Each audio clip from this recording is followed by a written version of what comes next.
continuando, né? Falando sobre flexão simples agora, né? Dimensionamento e a verificação. A determinação das resistências, né? Ela é feita utilizando a aplicação das teorias de cálculo estrutural, que nós já conhecemos, certo? Os dados da seção transversal, que vocês já estejam familiarizados, né? Pelo menos possam reconhecer aqui cada um desses dados, e das características mecânicas dos materiais, né? Ou seja, do aço e do concreto. Tá? Então, para dimensionamento de uma seção, né, de uma flexão simples, né, uma viga metida a flexão simples, a gente precisa da resistência do concreto, a resistência do aço, as características geométricas da seção, V ou VW, né, que é a largura da viga, o H é a altura da viga, da seção transversal, D é a altura útil, né, é a distância que vai da fibra mais comprimida até o centro de gravidade da armadura tracionada, tá? Então, essa é a altura útil. O D', que é a distância que vai da fibra mais tracionada até o centro de gravidade da armadura tracionada também. T é o diâmetro da armadura transversal, ou seja, o diâmetro dos estribos, e φL é o diâmetro da armadura longitudinal, ou seja, as armaduras que vão ser dimensionadas para a fricção, ou seja, resistir aos esforços de tração, né, provocados pela flexão na viga. Certo? O D', né, que é essa distância, ela é dada pelo cobrimento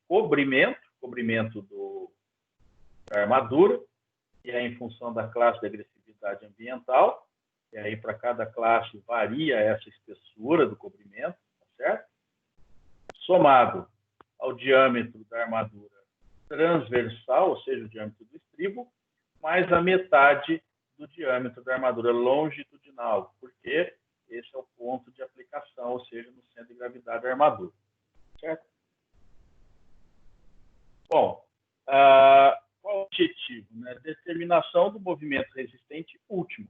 Tá? Saber qual é a resistência dessa peça, dessa estrutura à flexão. A segurança da estrutura ela é verificada quando a condição de segurança for satisfeita. E que condição é essa? Quando o meu momento de cálculo ele for menor ou igual ao meu momento último da seção transversal que eu estiver analisando. Certo? Agora, para que também a gente possa levar em conta um aspecto mais econômico, a gente pode admitir que o meu momento de cálculo seja igual ao meu momento último. Eu não posso ultrapassar o momento último, mas eu posso ser igual. Tá? E por que é mais econômico se for igual ao momento último? Porque quanto mais distante eu ficar do momento último, ou seja, quanto menor o meu momento de cálculo, significa que a minha viga ela tem muito mais resistência para atender uma necessidade de solicitação em relação àquela que está sendo efetivamente aplicada. Certo? Eu posso estar aplicando um momento de 10, sei lá, 11 kN/cm, e ela pode resistir a 11.000 kN/cm e pode resistir a um momento de 14.000. Certo? Então, a resistência ela pode estar, mesmo sendo de cálculo, pode estar sendo bem maior do que a resistência, que é a solicitação de cálculo. A condição mais econômica é se eu igualo isso. Ou seja, eu deixo o meu momento de cálculo igual ao meu momento último. Tá? Significa que eu estou utilizando a resistência da minha estrutura na totalidade, ou seja, ao máximo da sua capacidade.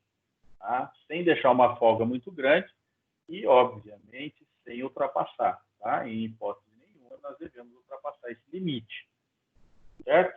É muito importante que tenha isso em mente. Tá? Na flexão, existem alguns tipos de ruptura que podem ocorrer. Tá? Não sei se vocês já, quando fizeram o curso de concreto, né, eu vejo que aqui tem vários ex-alunos meus, né, em alguns casos a gente falou sobre isso, outros não, mas basicamente na ruptura, melhor, na flexão, podem existir 3 possibilidades de ruptura. No caso da área de aço, né, o AS, ele ser igual a zero, ou seja, não existe aço, ou ser uma armadura muito pequena, uma área de aço muito pequena. Isso vai resultar em quê? Uma ruptura frágil, ou seja, brusca, imediata, pela tração do concreto. O que vai acontecer aqui? O aço vai escoar totalmente, vai romper, ele não vai ser capaz de resistir às esforços de tração. Como o concreto também não tem essa propriedade de resistir à tração, ele vai romper, certo? Ele vai entrar em ruptura. E essa ruptura é frágil, ela é sem aviso, ela é brusca, ela simplesmente rompe. Tá? Agora, se a área de aço for muito grande, ao contrário, vai ocorrer uma pequena deformação do aço, ou seja, o aço vai ser muito pouco solicitado. Isso também vai provocar uma ruptura frágil, uma ruptura brusca. Por conta do quê? Do esmagamento do concreto na região comprimida. Tá? Então, como o aço ele não vai basicamente ser solicitado, o maior esforço vai ficar para o concreto e, obviamente, se essas tensões forem muito elevadas, elas vão ultrapassar o limite de deformação do concreto, levando ele à ruptura, pelo esmagamento do concreto. Agora, se a área de aço for dimensionada adequadamente, a ruptura será dúctil, ou seja, ela avisa. Como que ela avisa? Através das deformações excessivas. Claro, pessoal, isso se for o caso de uma estrutura entrar numa condição de ruína. Tá? Se a estrutura ela for corretamente dimensionada e ela for utilizada dentro daquela função para a qual ela foi projetada, essa ruptura, ela dificilmente vai ocorrer. Na realidade, ela não deve ocorrer. Agora, porém, se alguns dos fatores que afetam a segurança começarem a ser extrapolados, tanto reduzindo a resistência quanto aumentando as ações, pode sim haver uma ruptura. Como que essa ruptura pode ocorrer? De maneira lenta. Ou seja, a viga ela vai se deformando, ela não chega a romper de uma única vez. Ela vai fissurar, ela vai abrir trinca, ela vai começar a abrir, aumentar a flecha. Então, ela avisa, né, entre aspas, que ela está entrando em colapso. E aí dá tempo, obviamente, de tomar providências e desocupar ali aquela estrutura, aquela edificação. Certo? Então, isso acontece por quê? O aço ele começa a escoar, se o aço começa a escoar, significa que as tensões de tração já ultrapassam o limite de escoamento do aço, consequentemente o concreto não tem não consegue oferecer nenhuma resistência com relação a isso, e ele vai fissurar também na zona tracionada. Tá? Isso se ela for calculada adequadamente. Então, perceba que nós não estamos, em nenhum momento, livre da condição de ruína de uma estrutura. E por isso é muito importante levar-se em consideração todos os outros aspectos que nós discutimos hoje aqui na nossa aula sobre a garantia da segurança da estrutura. A garantia da segurança da estrutura não está somente no cálculo, fazer as contas certinhas, mas na análise correta. Né? O uso das combinações para verificação no estado de limite de serviço correto, certo?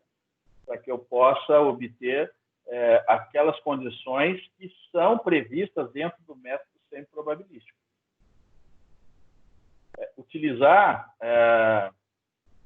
apenas o cálculo, achando que está coberto, sem considerar e analisar, e a gente vai ver aqui mais adiante outros aspectos que influenciam diretamente nisso, né? Antes de chegar no cálculo propriamente dito, certo?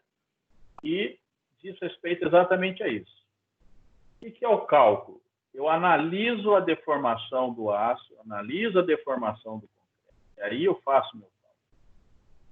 Aí a gente já vai falar sobre isso, que são os domínios de deformação, certo? Então, vamos lá. Quais são as hipóteses básicas que são consideradas no caso da flexão? Então, nós temos algumas hipóteses que são consideradas para que a gente possa desenvolver o nosso cálculo. Essas hipóteses, elas são aproximações, certo? Para transformar isso de uma análise linear, de forma que a gente consiga resolver de maneira mais simples. Isso pode ser resolvido de maneira não linear? Pode, mas exige um esforço matemático muito grande, né? Provavelmente isso seja possível apenas utilizando a ajuda de programas, computadores, que possam desenvolver esses cálculos. É uma análise mais complexa. Tá?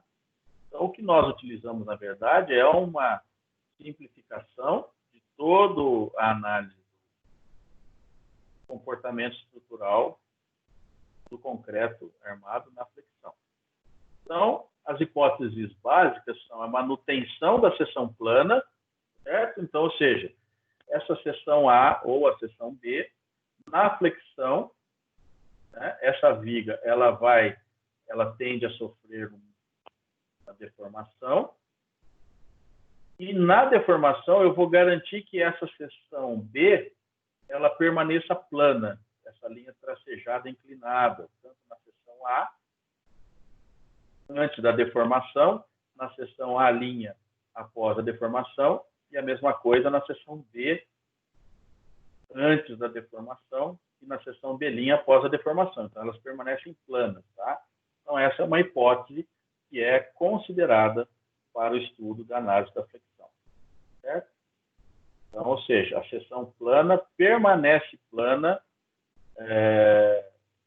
quando sob o efeito de flexão.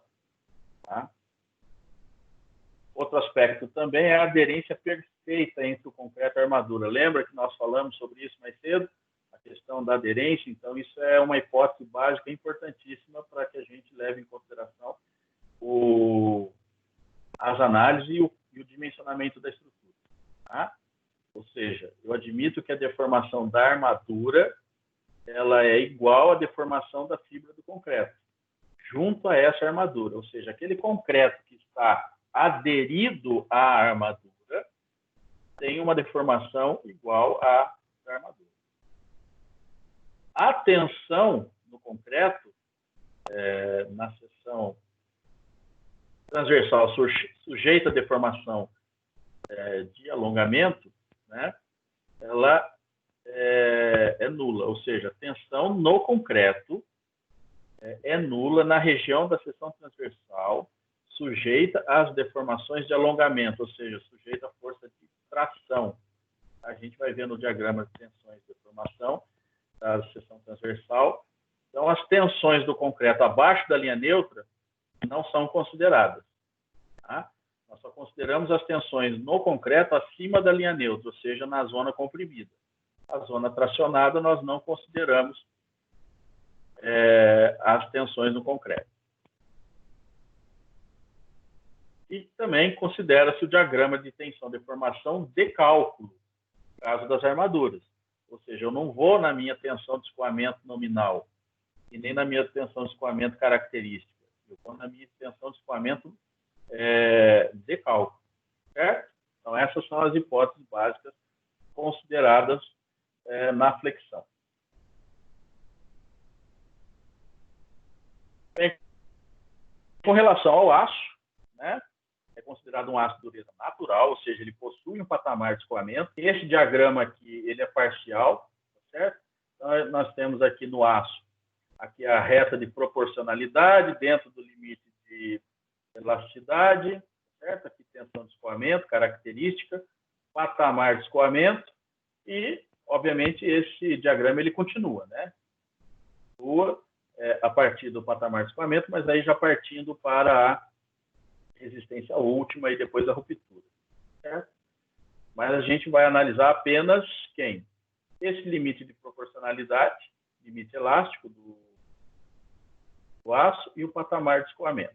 Então, o patamar de escoamento, o limite final dele é uma deformação 0,010. Tá? Esse YYD é a deformação do aço de cálculo, considerada a partir do FYD, que é a resistência do aço de cálculo. Certo? Então, o diagrama de cálculo é esse que está aqui, nessa linha mais grossa, né? Essa linha mais grossa é o diagrama de cálculo. Então, nós estamos considerando, essa é uma das hipóteses consideradas na flexão. Certo? Então, que a deformação do aço, a tensão máxima do escoamento é a de cálculo e a deformação máxima é 10 por mil. Certo? Se eu pegar esse número e dividir por 1000, é equivalente a 10 por 1000. Okay? Então, o módulo de elasticidade do aço, ele já é, diferentemente do concreto, é muito mais fácil de ser determinado, 21 mil kN/cm². FYK, resistência característica do aço, correspondente aqui à tensão de escoamento, resistência característica no escoamento.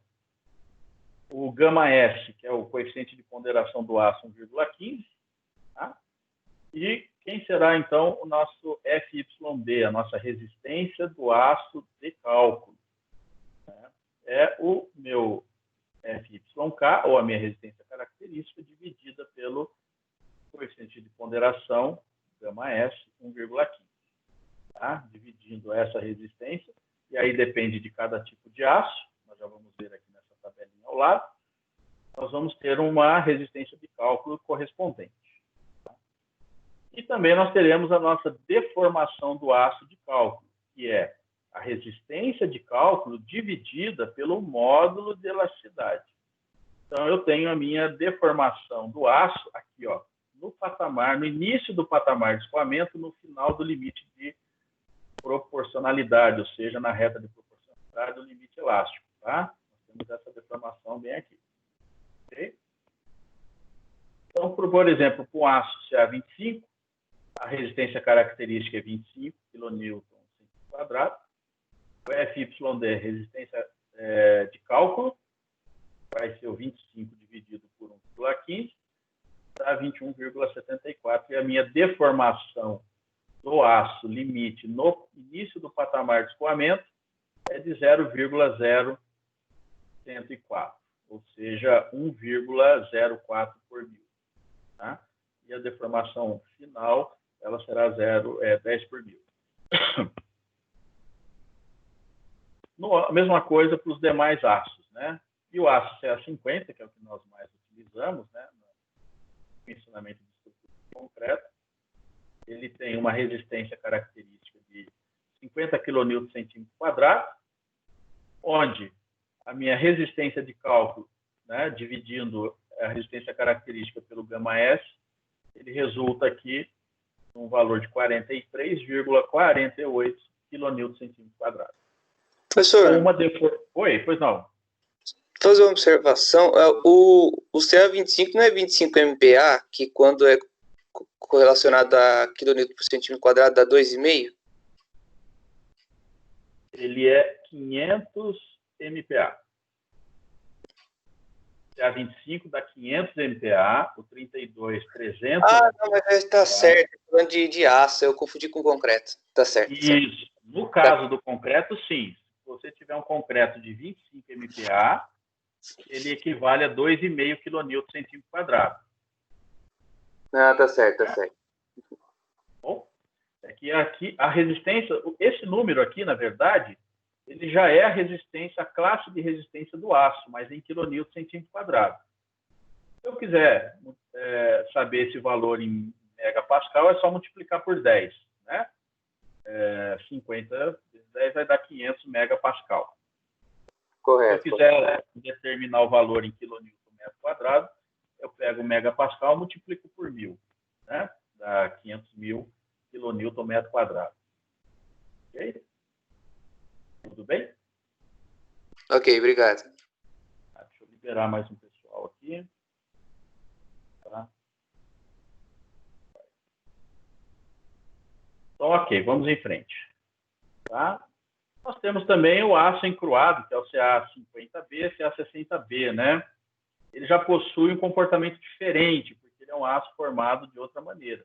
Ele não é laminado como o aço Ca50A. Ele é um aço que é encruado, ou seja, é como se ele fosse prensa. Ele tem uma bitola maior e ele é prensado para se obter uma bitola menor, tá? Então, por isso que é o Ca50B. Mas ele apresenta um comportamento diferente no diagrama de tensão-deformação.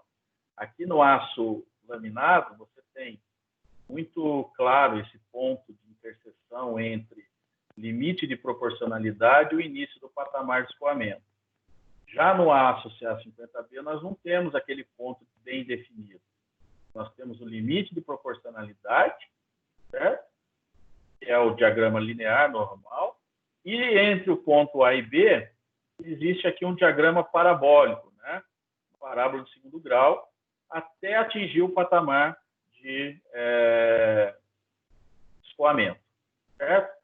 A deformação final dele também continua sendo 10 por mil, mas ele apresenta esse comportamento diferente, né, por conta até do processo de fabricação, que é diferente desse aço 50A que ele é laminado. Ele apresenta aqui um patamar mais bem definido, certo? Essa é a diferença. Em termos de resistência, é a mesma.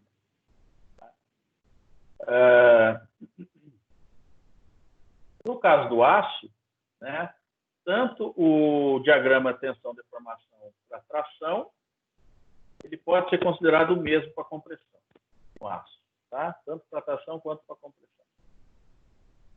Esse patamar aqui, ele pode ser considerado tanto para tração quanto para tensão, esses valores, tanto de deformação quanto de resistência de cálculo. Certo? E... ok. Tá?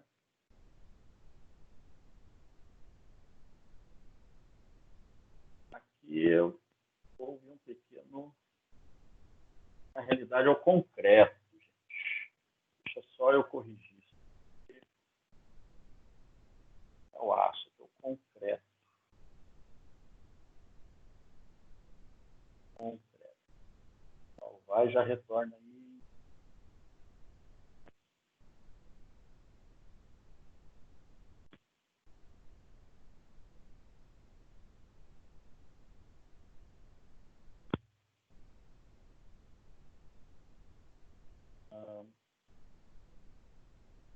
Qual tela que vocês estão vendo?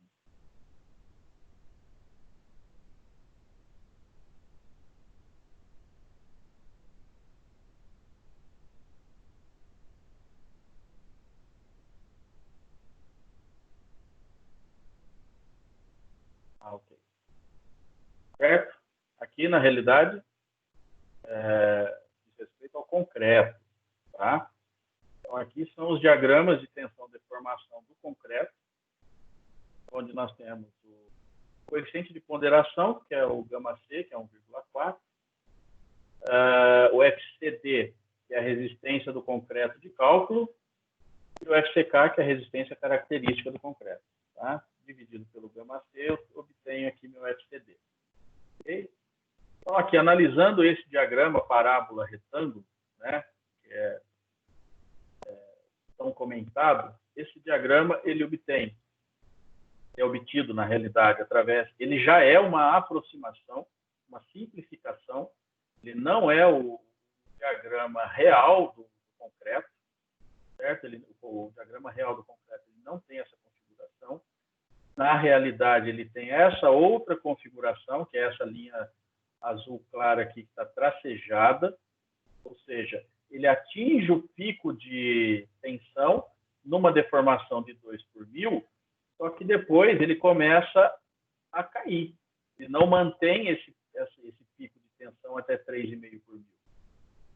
certo? Na verdade, mesmo ele já sofrendo ruptura, né, o esmagamento, veja que antes da ruptura, ele ainda, mesmo você aumentando a deformação, ele continua tendo resistência.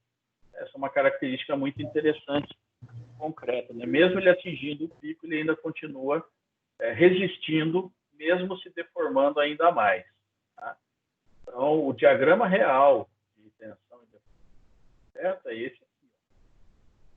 Esse parábola retângulo já é uma simplificação. Tá? Por que nós não calculamos no diagrama real? Porque ele é uma condição não linear, conforme a gente já viu em vista alta. Isso tornaria esse cálculo muito mais complexo, certo? Um esforço matemático bastante grande, dificilmente de ser elaborado isso manualmente, né? Só com a ajuda de computador mesmo. Agora, mesmo nesse diagrama parábola retângulo, que já é uma simplificação, ele também não oferece, assim, não é tão favorável ao dimensionamento, né, ao cálculo matemático. Ele já faz uma aproximação para considerar, né, esse pico de tensão, mas ele não utiliza, observe que ele não utiliza a tensão nominal, ele utiliza 0,85 do FCD. O FCD, o que ele é?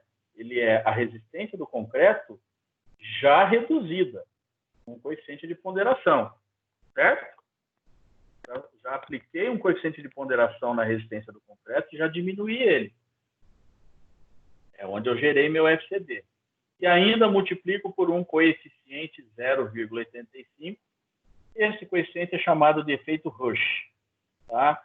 O que é o efeito Rush? Rush era um engenheiro alemão, Harold Rush, onde ele fez um estudo muito grande sobre a velocidade e a duração de uma ação sobre a estrutura.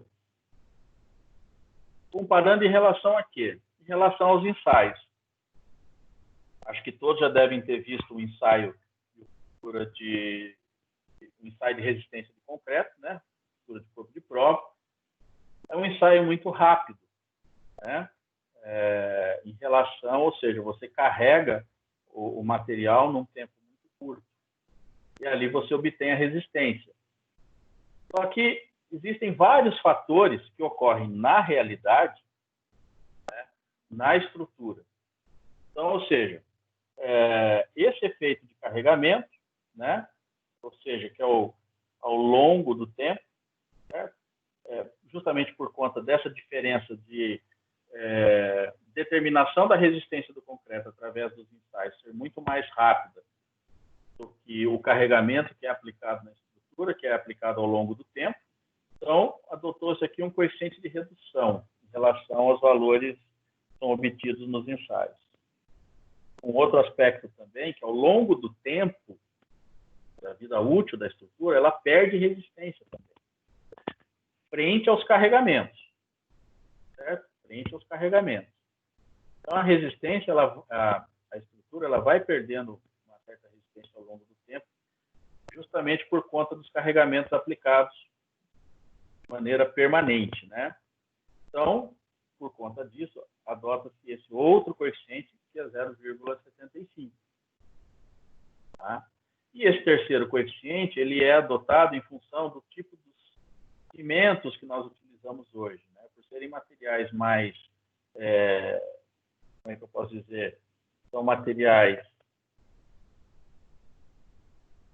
melhorados, né? Mais aprimorados, eles oferecem uma resistência muito melhor. E por conta disso, ao longo do tempo. São cimentos que vão adquirindo resistência ao longo do tempo. Por conta disso, utiliza-se esse outro coeficiente 1,2. Multiplicando tudo isso, dá o 0,85 que a gente utiliza aqui para multiplicar o FCD, que é a minha resistência de cálculo. Então, é daí que vem esse valor. Certo? Na verdade, aqui dá 0,855. Mas ele foi aproximado para 0,85 de uma forma mais conservadora. Ok? Tudo bem até aí, pessoal? Positivo, professor. Tudo certo. Positivo, professor. Então, vamos lá. Bom, só que, como eu falei, o diagrama parábola-retângulo, né, ele já é uma simplificação do diagrama real concreto. Mas, ainda assim, o uso dele no dimensionamento torna esse esforço matemático ainda um pouco trabalhoso. Então, uma nova simplificação foi feita, transformando esse diagrama parábola-retângulo num diagrama retangular, tá? Onde a altura dessa área comprimida, ela sofre uma pequena ajuste, certo? Um pequeno ajuste na altura, na profundidade. Na verdade, a linha neutra está aqui, ó. A posição da linha neutra é esse, permanece, tá? Mas para efeito de cálculo, eu vou usar esse valor, 0,8, no caso o y aqui, utilizado 0,8 do x, que é a posição da linha neutra. Tá? E a minha resultante de forças do concreto está aplicada bem no centro de gravidade aqui dessa região, né? Seria exatamente no centro aqui dessa área achurada, é onde está aplicada a minha resultante de forças de compressão do concreto. Tá? E aqui embaixo nós temos a resultante de forças de tração do aço, que está aplicado no centro de gravidade da distribuição das armaduras. Okay? Esse é um diagrama de deformação do concreto, deformação do aço, e o diagrama de tensões parábola-retângulo e a simplificação do diagrama retangular. Certo? Tá? Onde X aqui é a linha neutra e Z é o braço de alavanca, que é a distância que vai da linha de ação da minha força resultante de tração do aço até a linha de ação da força resultante de compressão do concreto. Tá? Então, essa distância é o braço de alavanca. Então, a força resultante multiplicada pelo braço de alavanca é o meu momento resistente da seção. Tá? A gente vai ver isso mais adiante. Okay? Bem, pessoal, agora a gente vai entrar aqui numa tópico que é extremamente importante para o dimensionamento, né? Uma estrutura à flexão, tá? Que são os domínios de deformação. Acho que todos vocês já devem ter visto isso em algum momento, né? Então, veja, o que ocorre aqui na realidade, né? O que esse gráfico, às vezes bastante confuso, ele representa na realidade. Tá? Ele está se referindo aqui, em cima, à deformação do concreto, e aqui embaixo a deformação do aço. Relacionada a quê, pessoal? Relacionada a isso. Ó. Deformação do concreto, tensão, deformação, 2 por 1000 a 3,5 por 1000. Deformação do aço, o YD até 10 por 1000. Tá? Então, aquele diagrama nada mais é do que análise,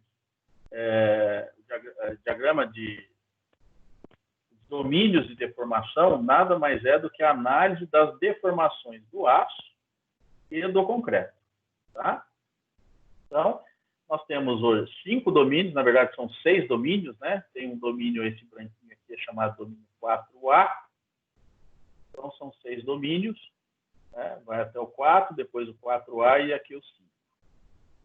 O que cada um desses domínios, na verdade, representa em relação à seção transversal da minha vida? No domínio 1, eu tenho uma peça, a seção transversal da peça, da barra, 100% tracionada. Tá? Se a minha seção transversal ela é 100% tracionada, o concreto está atuando em quê? Nada. Ele não tem resistência à tração. Então, quem atua aqui nesse domínio? Apenas o aço. Certo? Então, essa é aquela condição de ruptura onde a armadura não existe ou a armadura é muito pequena, a ponto de qualquer esforço de tração ser suficiente para levar à ruína. Tá? Então, esse domínio 1, a gente não vai usar ele no dimensionamento. Tá? No domínio 2, pessoal, eu vou falando aqui, se vocês tiverem qualquer dúvida, podem falar, se precisar que eu repita, é só avisar que a gente explica novamente, tá bom? Aqui no domínio 2, esse que está aqui em azul, o que acontece? Nesse domínio, o aço ele já escoou. A deformação dele é máxima. Estou considerando que o aço está lá na sua deformação máxima. Ou ele melhor, ele vai chegar nessa deformação máxima e o concreto ele pode deformar, né? Sofrer um encurtamento de até 3/1000. Ou seja, ele pode sofrer essa deformação toda dentro desse domínio. Então, o que está acontecendo aqui? O concreto ele pode sofrer uma deformação de encurtamento de 0 até 3,5/1000, e o aço ele está escoando, ele já escoou, na verdade, ele tem uma deformação aqui de 10/1000. Isso é o que está acontecendo com o aço e o concreto no domínio 2. Então, eu digo que ela está no domínio 2, né, a minha seção transversal, se ele atender a essa situação. Não só isso, esse ponto aqui, ó, onde cruza, né, essa linha diagonal cruza aqui a minha seção transversal, é chamado do limite entre os domínios 2 e 3. A gente vai ver isso logo a seguir. Tá? No domínio 3, o que está acontecendo? Eu já estou considerando o meu concreto com a sua deformação máxima de encurtamento, de 3,5/1000, e o aço ele vai sofrer uma deformação entre 2,07, tá? Se você não sei se você percebeu, esse valor é exatamente o limite do patamar de escoamento do aço. Vamos voltar aqui, olha. Aço é A50, né, obviamente. O que é aquele 2,07/1000? É a minha deformação de cálculo no início do patamar de escoamento. Tá? Então, até esse ponto não ocorre escoamento. A partir desse ponto, já inicia o escoamento da armadura. Então, no domínio 3, o que está acontecendo? Desse ponto, que é o 0, até o 2,07/1000, o aço ele não escoa. Ele vai ter uma deformação, mas essa deformação não entrou no patamar de escoamento. Ele continua, ó, aqui ele está dentro do limite de proporcionalidade, dentro do limite elástico. Agora, passou desse ponto, 2,07/1000, ele já entrou no patamar de escoamento, ele já iniciou o escoamento. Então, no domínio 3, o que acontece? Eu sei que o aço já escoou. O concreto tem uma deformação de até 3,5/1000. Certo? Então, isso é o que está acontecendo no domínio 3. A gente vai ver daqui a pouco como é que a gente identifica uma seção quando ela está no domínio 2, no domínio 3, ou se ela está no domínio 4. Tá? Domínio 4, né? Observe aqui, o aço ele não escoa, ele não sofre escoamento, ele, na verdade, ele está dentro do patamar, aqui, ó, a deformação é menor que 2,07/1000, ele não sofre escoamento, ele tem deformação, mas está dentro do limite elástico. Tá? E o concreto sofre deformação máxima. Tá? Então, nessa região, também diz que é uma ruptura frágil, tá? Porque o aço ele não escoa, mas o concreto ele vai sofrer essas deformações. A gente já vai ver também mais detalhes sobre isso. O dimensionamento das armaduras, segundo a norma, é feito dentro do domínio 3, certo? Dentro do domínio 3. Existe a norma também, ela limita essa região. Eu não chego próximo do limite do domínio 3/4. Tá? Posso ter situações em que ela esteja no domínio 2? Sim. Tá? No domínio 2 e no domínio 3, eu tenho uma ruptura dúctil, ou seja, aquela ruptura que avisa que está acontecendo algum problema na estrutura. Tá? Ela vai se deformando e vai avisando. Na domínio 4, a ruptura é frágil, não avisa. Domínio 1, a ruptura é frágil também, não avisa. Tá? Agora, o domínio 4A, que é esse branquinho, perceba o seguinte, voltar um pouquinho aqui no domínio 4. A posição da linha neutra, no domínio 2, perceba que ela está dentro da seção transversal e numa altura, ela está mais alta, né, mais próxima da borda comprimida. Já no domínio 3, a linha neutra, ela já está um pouco mais para baixo.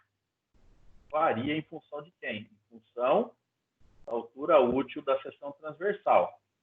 Tá? Agora, no domínio 4, a minha linha neutra está aqui, ó, centro de gravidade da armadura. Tá? Então, ou seja, o aço, se ele estiver próximo desse limite, ele não está trabalhando nada, não está sendo solicitado, e o concreto está resistindo tudo, tanto tração quanto compressão. Então, ele vai ser esmagado aqui, na verdade. Aqui vai ocorrer a ruptura por esmagamento do concreto. Já no domínio 4A, que é essa faixa branca, ele inicia no final do domínio 4, e a linha neutra, ela pode variar tanto da centro de gravidade da armadura até a fibra mais tracionada. Ou seja, a linha neutra ela está dentro do D', né? Dentro do D'. E, obviamente, ruptura frágil, sem aviso. E o domínio 5 é uma situação em que a seção transversal está 100% comprimida, ou seja, o aço não tem nenhuma função, e a seção é totalmente comprimida e a ruptura ocorre por esmagamento do concreto. Tá? Também é uma ruptura frágil. Okay? Ou seja, tem muito aço, e a resistência do concreto acaba não suportando aos esforços provocados pela flexão. Certo?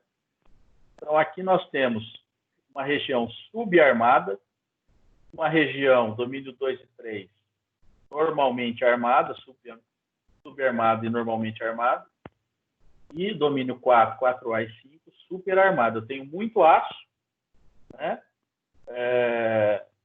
Mas que não está tendo função nenhuma dentro da minha estrutura.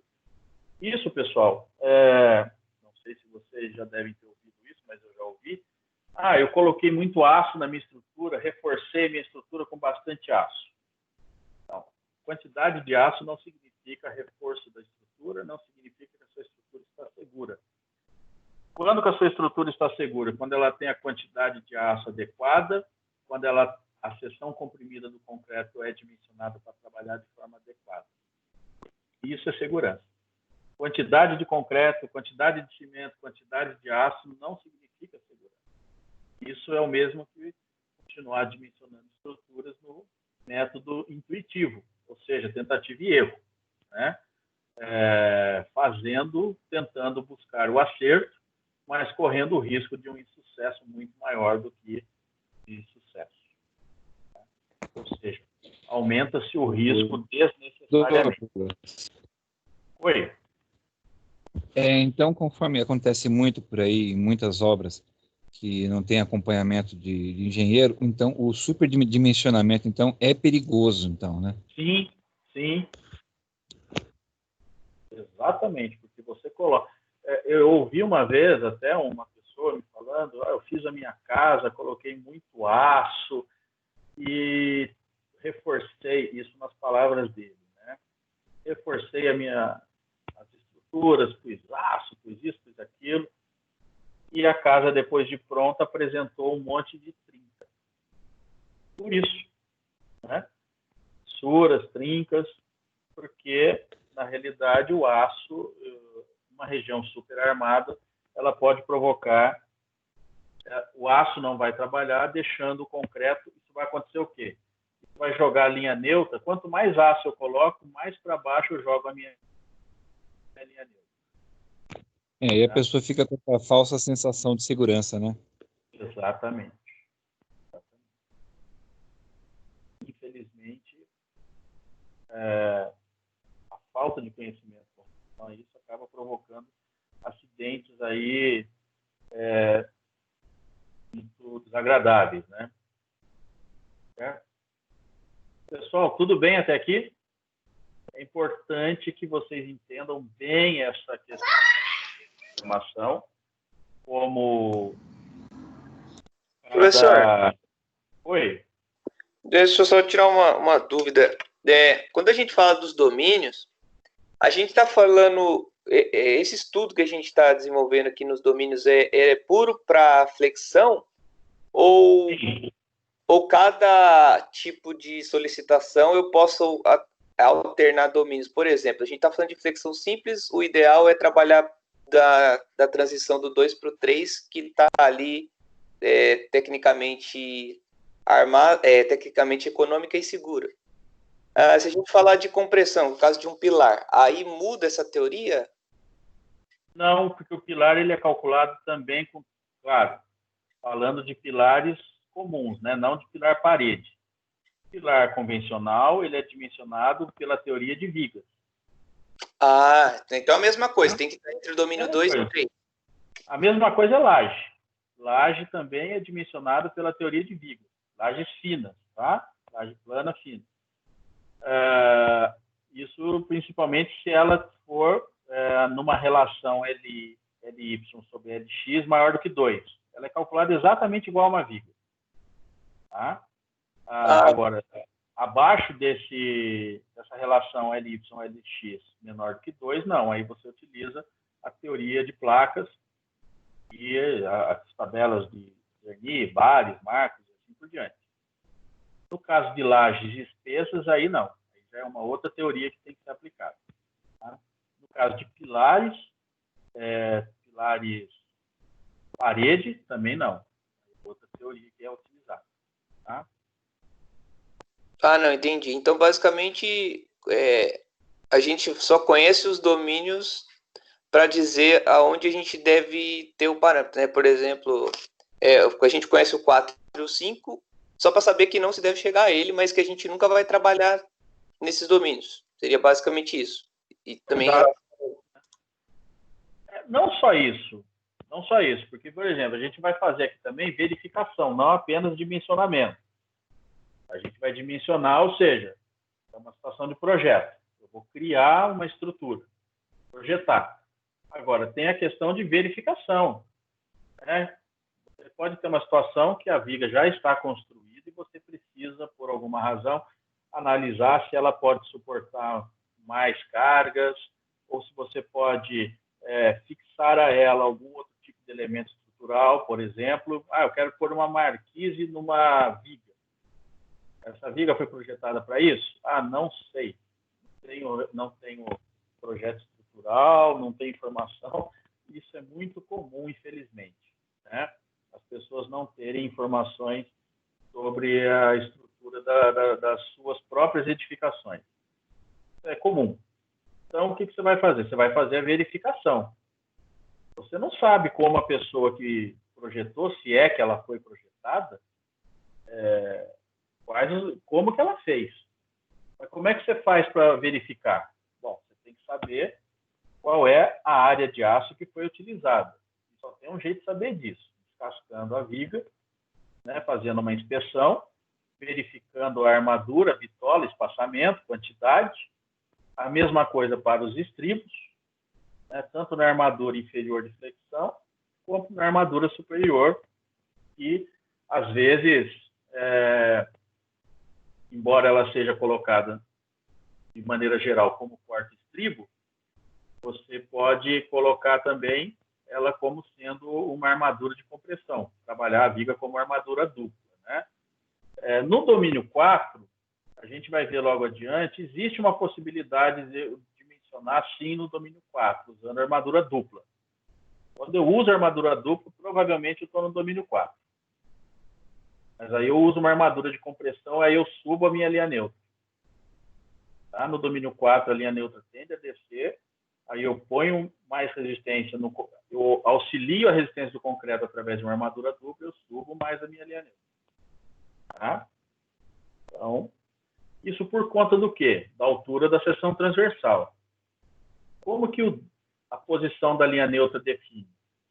Por conta da altura útil. que é em função da altura da minha seção transversal. Se eu aumento a altura, obviamente eu vou mudar de domínio, certo?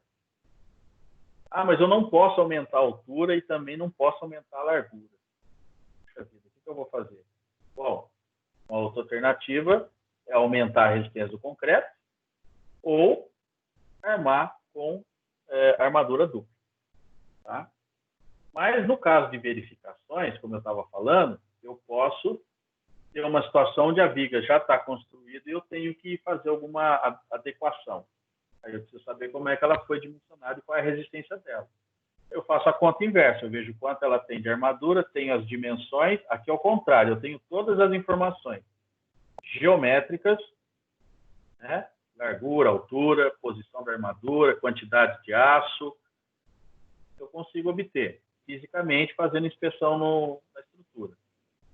E aí eu faço a conta inversa. Quanto que essa estrutura suporta de momento? Qual é o momento resistente dela? O momento resistente dela é tanto. E qual é a solicitação que você está querendo aplicar sobre ela? É tanto. Você compara um com a outra. Se a solicitação que você vai aplicar for menor ou igual ao momento resistente da viga, perfeito, você pode fazer a sua alteração. Não é. Então, tem uma limitação concreta aqui que você não pode ultrapassar.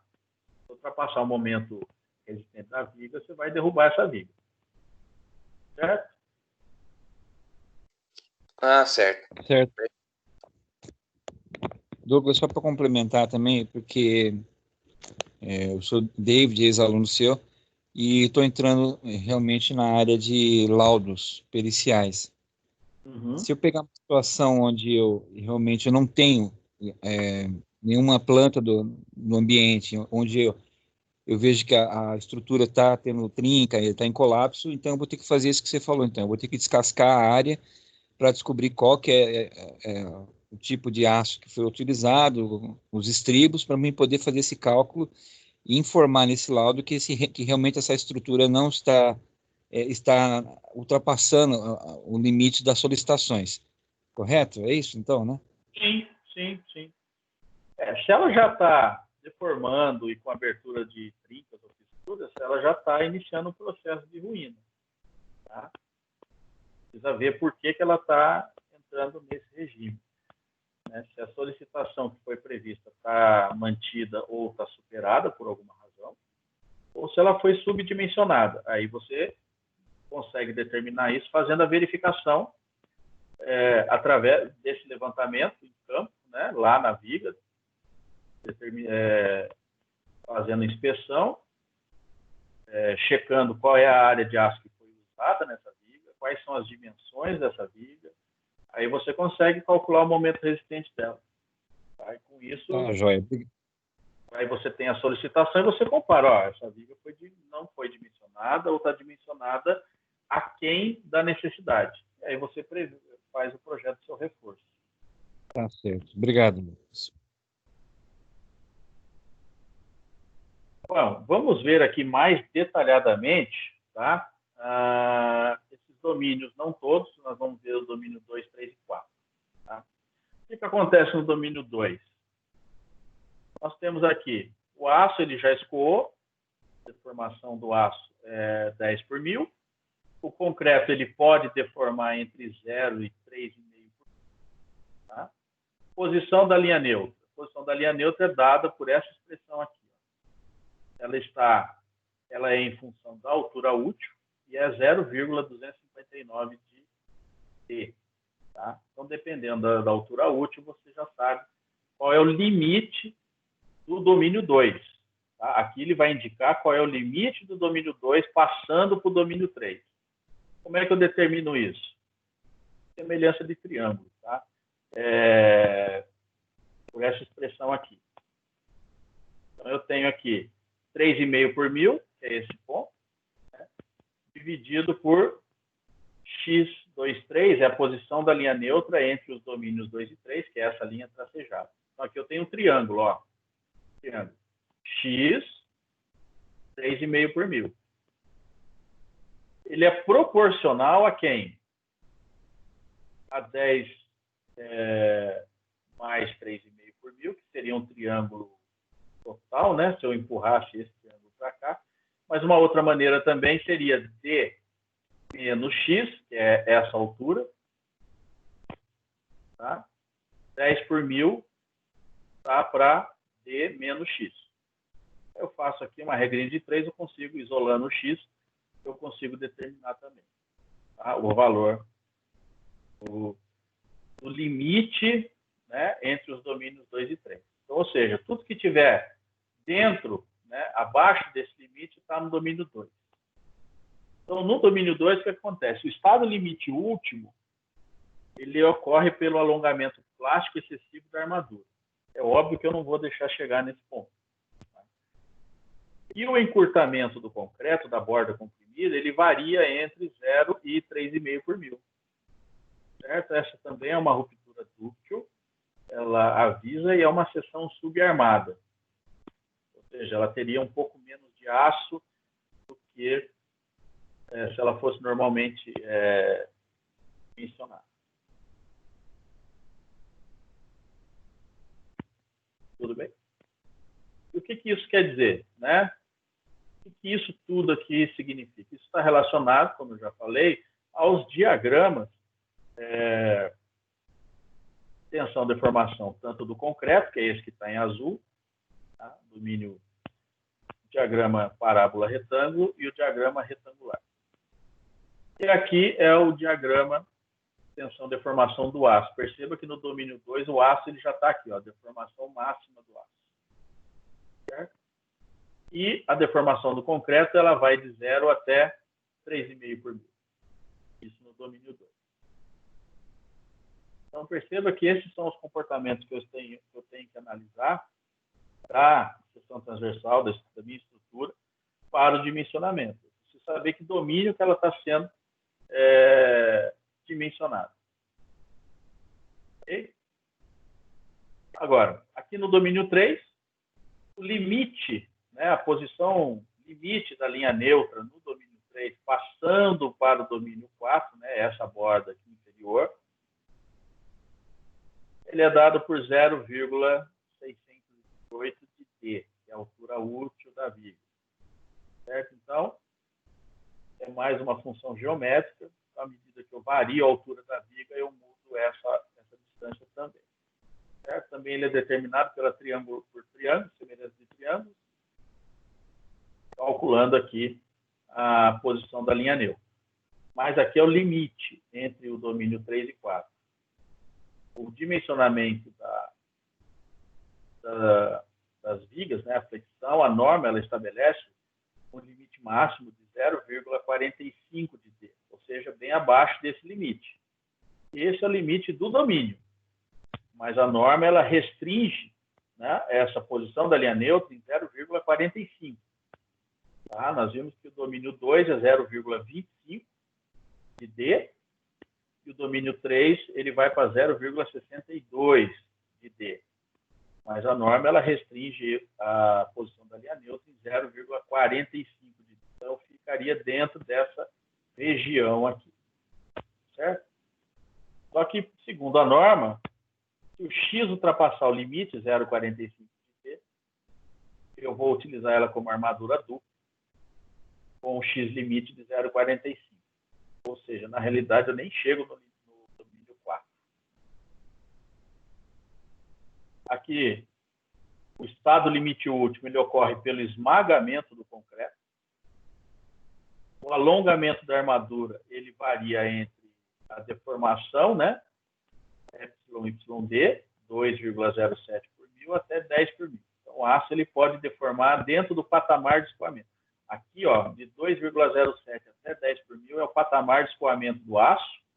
E aqui, de 0 até 2,07 é o limite de proporcionalidade, né, no regime elástico. A ruptura também é uma ruptura dúctil, né, ela avisa que vai ocorrer a ruptura, certo? Deformando, abertura de fissuras, ela não é uma ruptura brusca. E o objetivo é esse, tá? Que a peça seja dúctil, ela tem exatamente essa propriedade para que, caso ela venha a entrar numa situação de ruína, ela avise antes de ruir. Ela comece a dar indicações de que ela está entrando no processo de ruína. Essa é uma situação normalmente armada por ela ser dimensionada de acordo com a necessidade da estrutura. Aqui, de igual modo, né, o diagrama de tensão-deformação do concreto não muda muito. Só que o aço, ele já varia, né? O aço ele vai se deformar dentro do patamar de escoamento, certo? Aqui é o patamar de escoamento, aqui é o registro, a reta de proporcionalidade. Limite. Aqui é o patamar de escoamento. Então, no domínio 3, o aço está se deformando dentro dessa região. E o domínio 4? Bom, no domínio 4, o x ele já é igual ao d, né? Altura útil. O x ele está de gravidade da armadura. O aço ele vai ter uma deformação de 0 até uma deformação εyd, que seria 2,07 por mil, limite dele, ou seja, ele está dentro do regime elástico, tá? Só que o estado limite último ele ocorre pelo esmagamento do concreto também. Ou seja, daqui para frente, estado limite último aqui, tanto para os domínios 4A e 5, não vai ver detalhadamente, interessa, a ruptura ocorre por esmagamento do concreto. Perceba que o aço ele não escoa nessa região. Então, mesmo no domínio 3, onde pode existir o escoamento do aço, vou trabalhar com uma tensão máxima de cálculo dentro da tensão de escoamento. Certo? Com isso, eu puxo as tensões para baixo, eu aumento a minha área de aço. Tá? Isso que eu mantenho a segurança dentro do limite, dentro do domínio 3 de deformação. A ruptura aqui ela é frágil, ela ocorre sem aviso, tá? E é uma seção super armada, tá? O que a gente falou agora há pouco, até a dúvida que surgiu, a quantidade de aço numa seção transversal não quer dizer que ela está segura. Tá? Eu posso pôr muito aço e ela está numa condição mais perigosa do que se ela tivesse menos aço. Eu só consigo determinar, obviamente, calculando, tá? Para saber de maneira empírica. Certo? E aqui também os diagramas de tensão-deformação, né? Do diagrama parábola-retângulo para o diagrama retangular simplificado, domínio 4, ou seja, concreto deformando até 3,5 por mil, chegando ao esmagamento, né? A ruptura por esmagamento do concreto. E o aço está aqui, ó, tranquilo, limite elástico, sem fazer muito esforço. Tudo bem, pessoal? Tranquilo até aí? Sim, professor. Tranquilo. Se tiver algum comentário, quiser fazer alguma pergunta também, tá? Fique à vontade.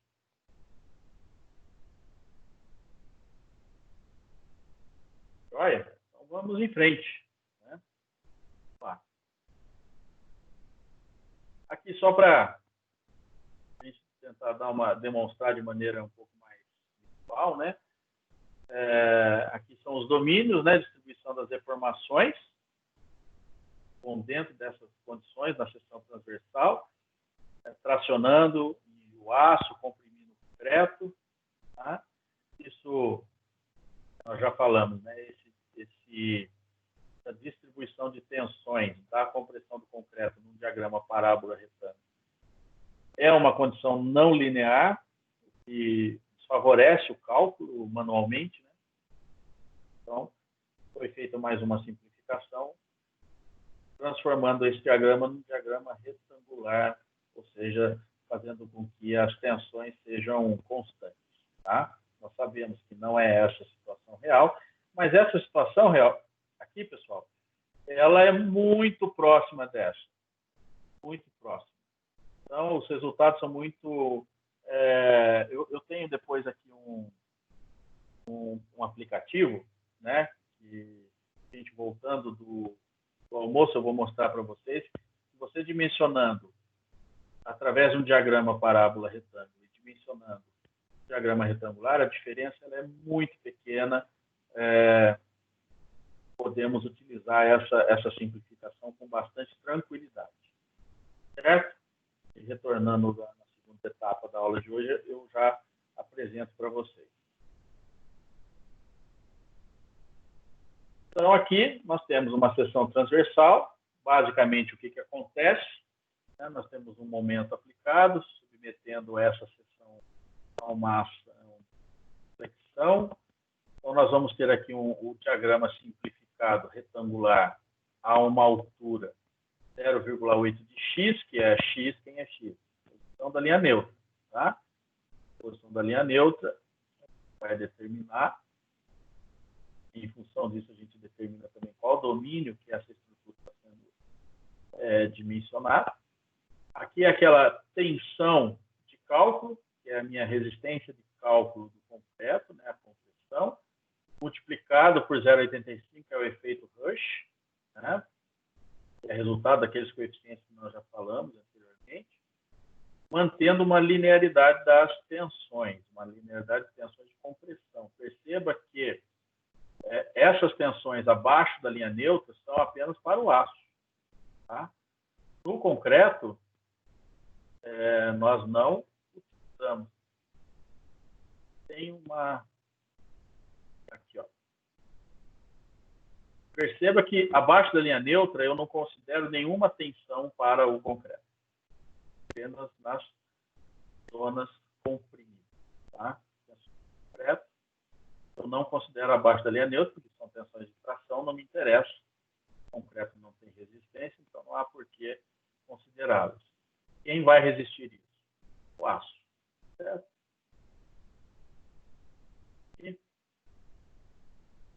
Então, essas são as distribuições de tensões ao longo da altura, né, da seção transversal de uma viga.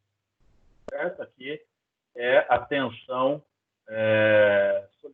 do aço, né, de cálculo. Tá? Tensão de cálculo do aço. E aqui, dependendo do regime, do domínio, a gente já sabe qual é. Vai ser o domínio 2 ou o domínio 3. No domínio 2 ou domínio 3, nós já sabemos exatamente qual é a tensão do aço. É o FYD. Tá? Eu vou explicar mais adiante para vocês por que a gente tem essa garantia. Já no domínio 4, eu não tenho essa certeza. Eu preciso determinar qual é a deformação e saber qual é a tensão real que está sendo aplicada no aço. Então, se a viga tiver, se for fazer a verificação, tiver no domínio 4,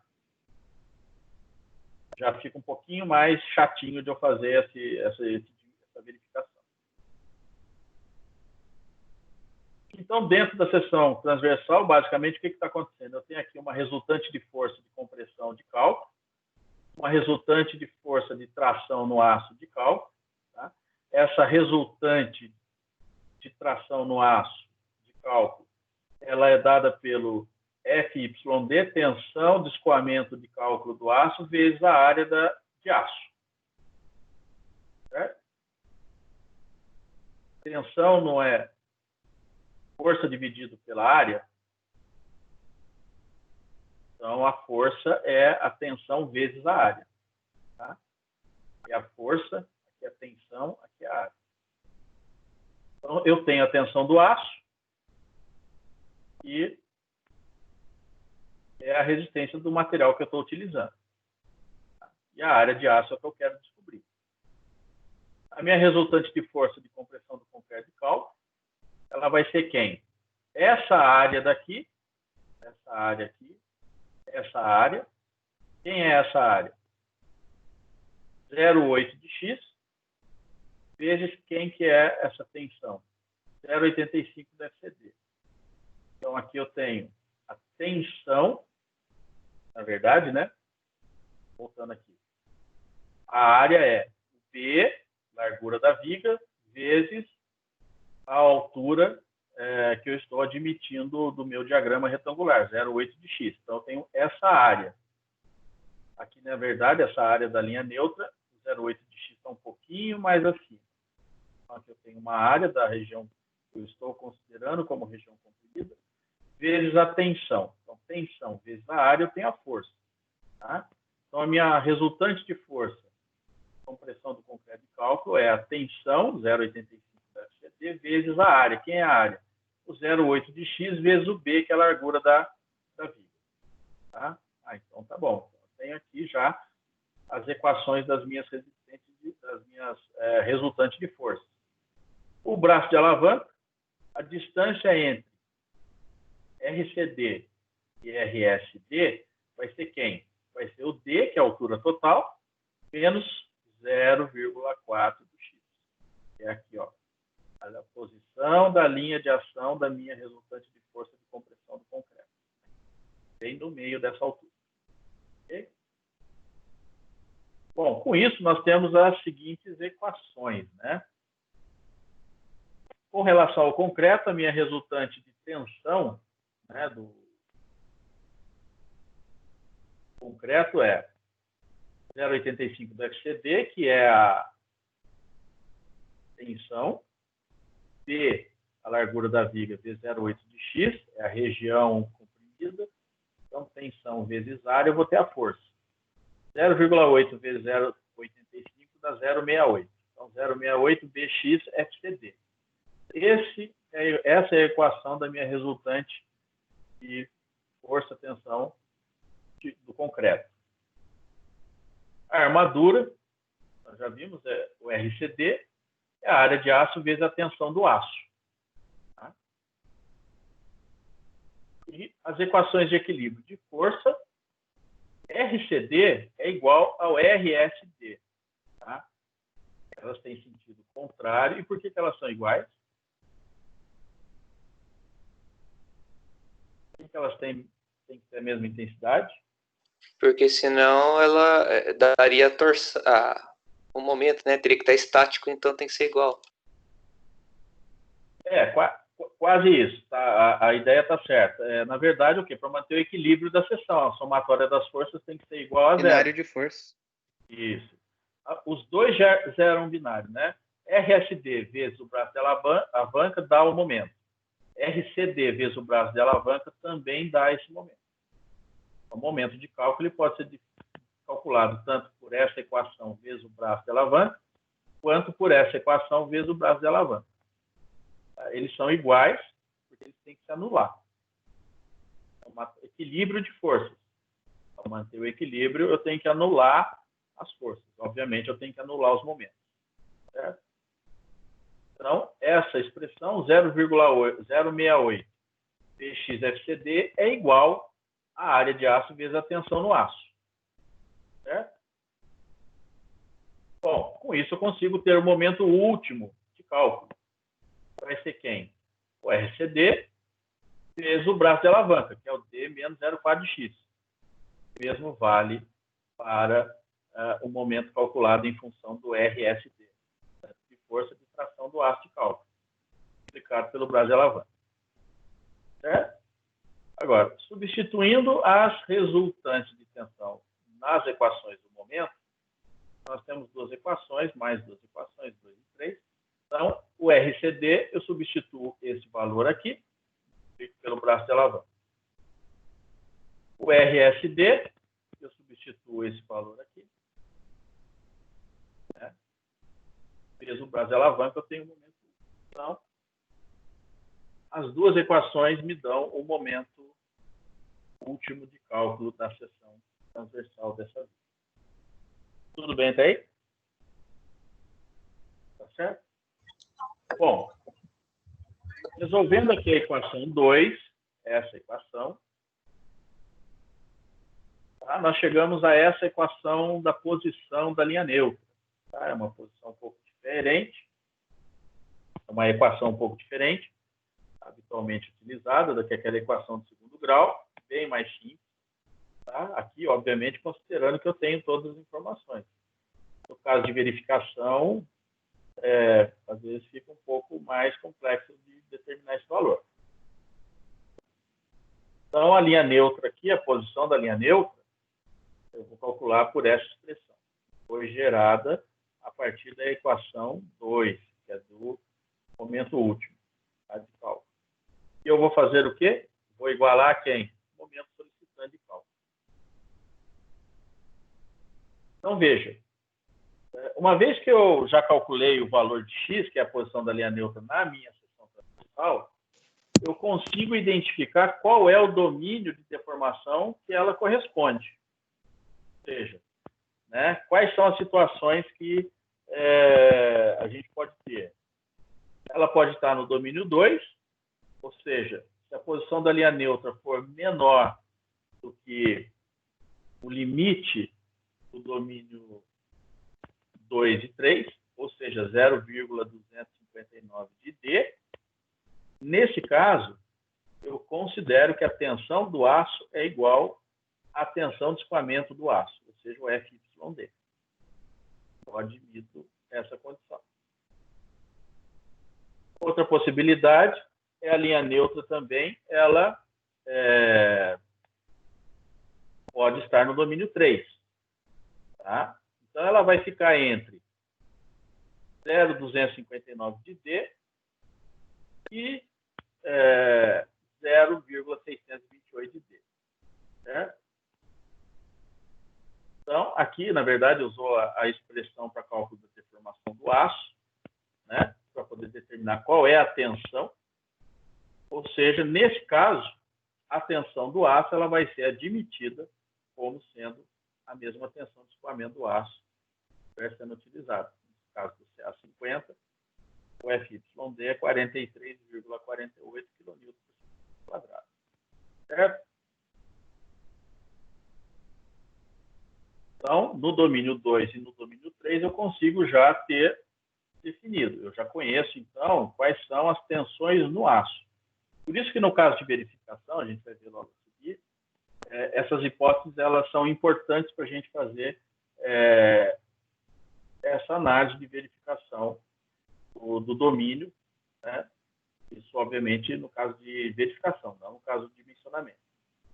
Tudo bem até aí, pessoal? Sim, professor, entendido. Beleza, professor. Ok, tá joia. E a outra possibilidade é o domínio 4, ou seja, onde o x já é maior do que o limite do domínio 3. Né? Bom, aí nós temos algumas opções. Né? Nós sabemos que a minha peça já é superarmada. O correto seria alterar a seção. Tá? Como é que a gente faria isso? A gente pode, aumentando a altura, então transversal. Às vezes isso é possível, depende das limitações do projeto que tenha. A largura já é um pouco mais difícil, porque geralmente o projeto arquitetônico quer limitar a largura dentro da parede, já restringe você trabalhar um pouco mais com a largura, mas a altura, às vezes, você tem um certo grau de liberdade para poder aumentar. Uma outra opção é usar armadura dupla. Né? Eu havia comentado. Seria, né, dimensionar uma armadura de compressão para fazer com que essa linha neutra suba e você fique dentro de um domínio de deformação, mudando o comportamento da sua estrutura. O que é você mudar de domínio de deformação? É você mudar o comportamento da sua estrutura, alterar o comportamento, como ela vai se deformar frente às tensões que serão provocadas pelas ações que estão sendo aplicadas na sua estrutura. Certo? Então, eu tenho que fazer, na verdade, o que eu preciso entender, basicamente, dos domínios de deformação? Eu tenho que deixar a minha estrutura dentro de uma condição de deformação que seja mais favorável caso tenha surgido uma condição de ruína, ela esteja numa condição de ruína, ela seja dúctil, ou seja, ela avisa que está havendo problema, ela vai se deformar de maneira excessiva e você consegue perceber que ela está entrando numa condição de colapso. Certo? Então, por isso que é importante eu entender os domínios de deformação. para que eu saiba exatamente como que a minha estrutura está se comportando. Puxa vida, eu dimensionei uma estrutura, uma vida, mas como é que ela se comporta? Como que ocorrem as deformações? Porque é isso que leva a sua estrutura à ruptura. São deformações excessivas. Deformação de esmagamento do concreto excessivo leva à ruína. Deformação de alongamento do aço excessivo leva à ruína. Poxa, então o que eu preciso fazer? Eu preciso controlar isso. E como é que eu controlo? Dimensionando a minha viga dentro de um domínio onde os dois materiais trabalhem de maneira mais sem chegar aos seus limites. Esse é o objetivo. Certo? Então, não sei se vocês perceberam, mas a aula toda que nós vimos amanhã, ela aborda uma série de aspectos que estão todos eles interligados de alguma maneira, que afeta diretamente como a sua estrutura vai funcionar em função da forma que você fizer esse dimensionamento. Então, saber fazer as contas não significa que você sabe dimensionar. Saber fazer as contas, o programa de computador também sabe, mas ele faz ideia do que está fazendo. Aliás, ele nem tem ideia. Né? Então, para que a gente não seja apenas faça um cálculo mecânico, sem saber exatamente o que nós estamos olhando, o que nós estamos analisando, qual é a importância de cada ponto da minha estrutura, eu preciso saber como é que ela funciona. Eu preciso entender como é que a minha estrutura realmente ela está trabalhando em relação à sua utilização. Ela entrou em serviço, como é que ela trabalha? Qual é a resposta da sua estrutura frente às ações que estão sendo aplicadas? Certo? É isso que a gente precisa entender primeiramente. Né? Fazer as contas, depois que eu entendi tudo isso, fazer as contas para saber área de aço, isso aí é muito mais simples. Vamos perceber que, utilizando esse processo de análise, facilita em muito o dimensionamento das vigas submetidas à flexão. Certo? Bom, continuando aqui. Bom, isso aqui resulta o quê? Nas equações de dimensionamento. Tá? No caso da flexão simples, eu já achei aqui em cima a posição da linha neutra. Achei a posição da linha neutra, o que eu vou achar agora? A área de aço que me interessa. Tá? E ela veio da onde? Ela veio dessa equação 3 aqui. Ó. É o momento último de cálculo, que eu estou igualando ao meu momento solicitante de cálculo, certo? Para determinar quem? Área de aço. Momento solicitante eu já tenho, eu estou considerando que o momento último é o momento solicitante. A tensão do aço, se for no domínio 2 ou 3, eu já sei qual é. Certo? O D eu tenho, que é a altura útil da viga, é um dado geométrico, fácil de ser determinado, e o X eu já calculei, né? Através dessa equação. Então, facilmente nós obtemos quem? A área de aço. Tá?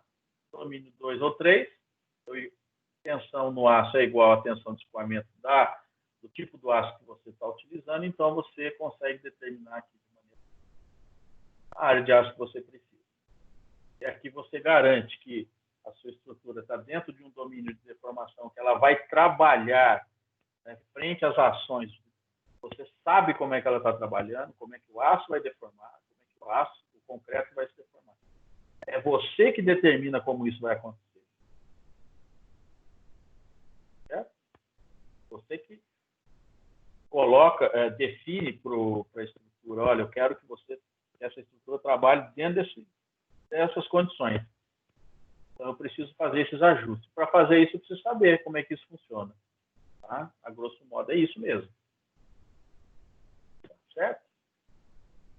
Bom, mas e no caso de verificação? Como a gente já comentou hoje aqui, em alguns casos a gente precisa determinar o momento resistente da seção que já é inteiramente definida. Ela já existe. Então, eu preciso fazer lá uma inspeção, né? Tiro as medidas da seção. Vai, obviamente, ser necessário fazer uma pequena remoção de material para poder chegar até a armadura e você saber que tipo de aço foi usado.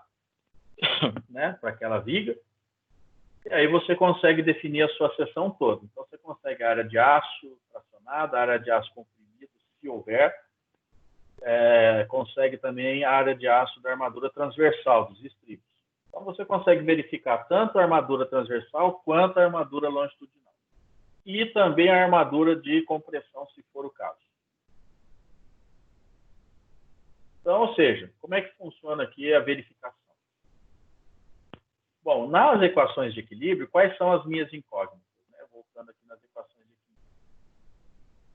Eu tenho x e tenho o momento último.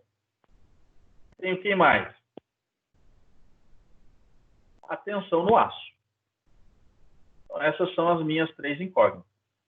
Se eu tiver no domínio 2, ok, eu já sei qual é a tensão no aço. Então, mais tranquilo. Tá? Aqui, ó. Se eu tiver no domínio 2, a tensão do aço ela é conhecida. É o FYD. E é em função de x. Bom? Função da linha neutra. Agora, no domínio 4, a tensão no aço ela já é dada por essa expressão. Ela é em função da deformação que ocorre no aço, em função da geometria. Como é que eu vou determinar isso? Vamos voltar aqui no domínio 4. Eu vou ter que fazer isso por semelhança de triângulo. Tá? Então, eu tenho aqui, qual que é esse triângulo aqui? Ó? Esse, deixa eu ver se eu consigo pegar aqui. Então, eu tenho aqui esse triângulo, vai ser quem? FYD, a base. Qual é essa altura? Né? A linha neutra está aqui. Certo? Então, essa altura aqui eu não sei, é justamente o x que eu quero determinar. Então, aqui, ó, ele pode estar aqui dentro, não necessariamente aqui embaixo. Tá? Mas quem que vai ser essa altura? D menos x. X é quem eu quero achar. E aqui em cima, 3,5 é a deformação máxima do concreto, esse valor eu já tenho. E quem que é essa altura? É o x. Então, eu faço a semelhança de triângulo e aí eu determino a posição. Certo?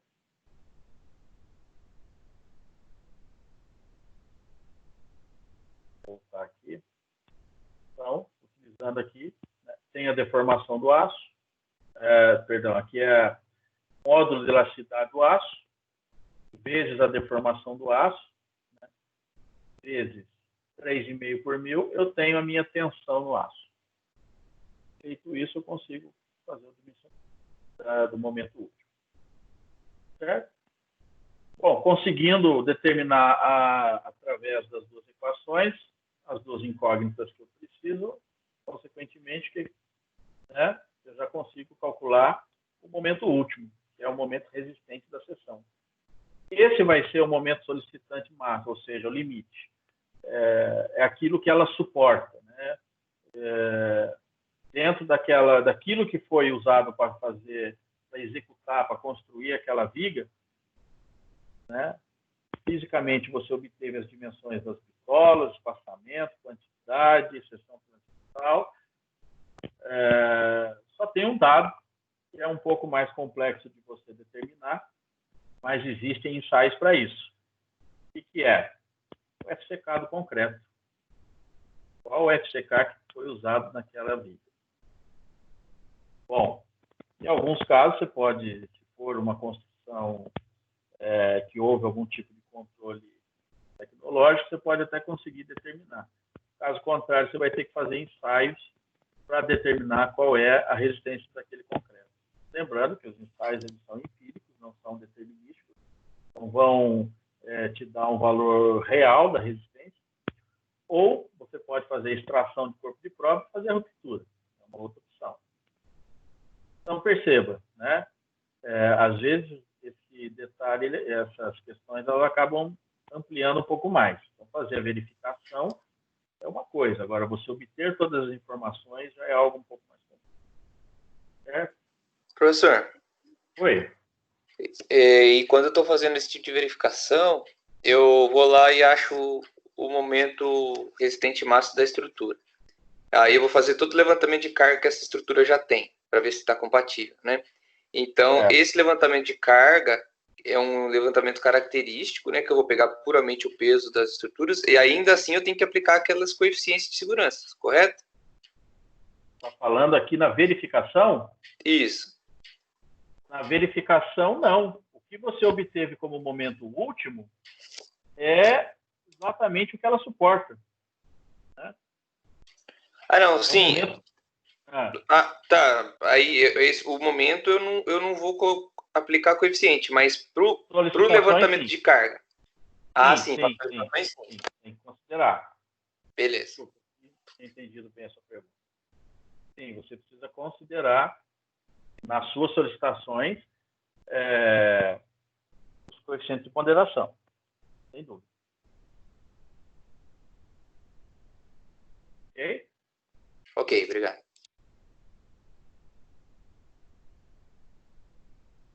Bom, né? Aí o que acontece? Só que quando eu tenho esses dados dessa viga, por exemplo, mas eu não sei que domínio que ela está trabalhando. Eu tenho as informações. Eu tenho lá o FCK, que eu obtive, seja por informação, algum registro ou através de um ensaio. Tenho os dados geométricos da seção. Tenho a área de aço, tem tudo. Mas que domínio ela está? Eu ainda não sei. Então, como é que eu vou fazer a verificação? Porque se for no domínio 2 e 3, eu já sei qual é a área de aço. A área de aço, a tensão no aço. Agora, se for no domínio 4, já fica um pouco mais complicado, né? Então, o que acontece? A gente vai ter que admitir uma hipótese inicial para verificar essas hipóteses. Então, eu posso admitir inicialmente, né, que ela pode estar tanto no domínio 3 ou domínio 4, ou seja, a armadura ela em escoamento. No caso do domínio 3, em escoamento. No domínio 4, ela talvez nem chegue no patamar de escoamento. Ela vai chegar no limite. Né? Ela não escoa, mas ela está em possibilidade. Então, da equação de equilíbrio, né, a gente pode obter aqui, das forças, aqui é o RCD, resultante de força do concreto, resultante de força do aço. Tá? Se for no domínio 3, eu considero a tensão no aço igual à tensão de escoamento do aço. Okay?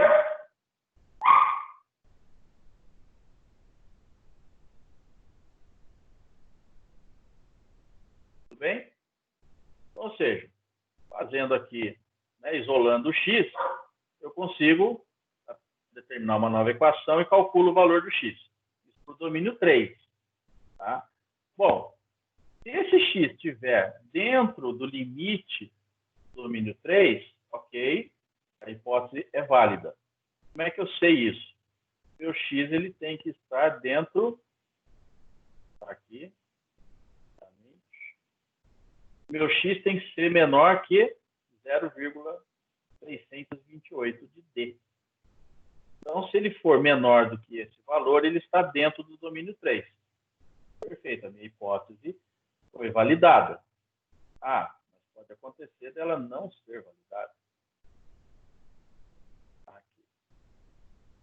Certo?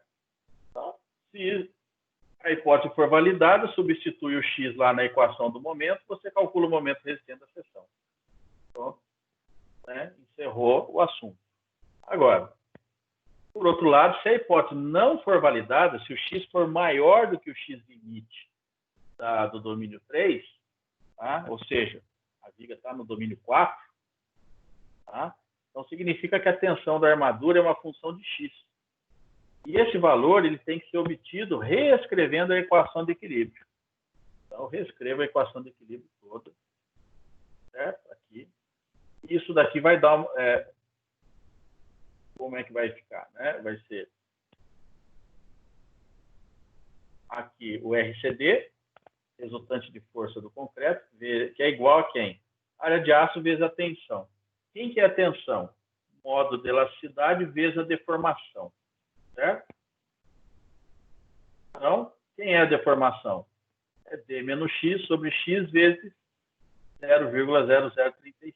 Então, aqui eu tenho a tensão no aço, que é em função de X, da posição da linha neutra. Eu vou multiplicar pela área de aço, certo? Isso tudo é igual à minha resultante de força do concreto, que também tem o X. Eu vou isolar o X. Na verdade, aqui eu vou ter uma equação de segundo grau. Isso vai resultar numa equação de segundo grau de X. Aí eu determino os valores de X, né? E consigo, aí sim, basta substituir o valor do X novamente aqui na equação do momento e eu obtenho qual é o momento resistente dessa seção transversal.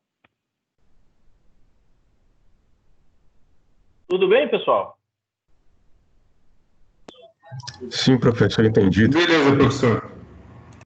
Maravilha, então. Professor. Bom, chegamos aqui ao final do nosso primeiro tempo, né?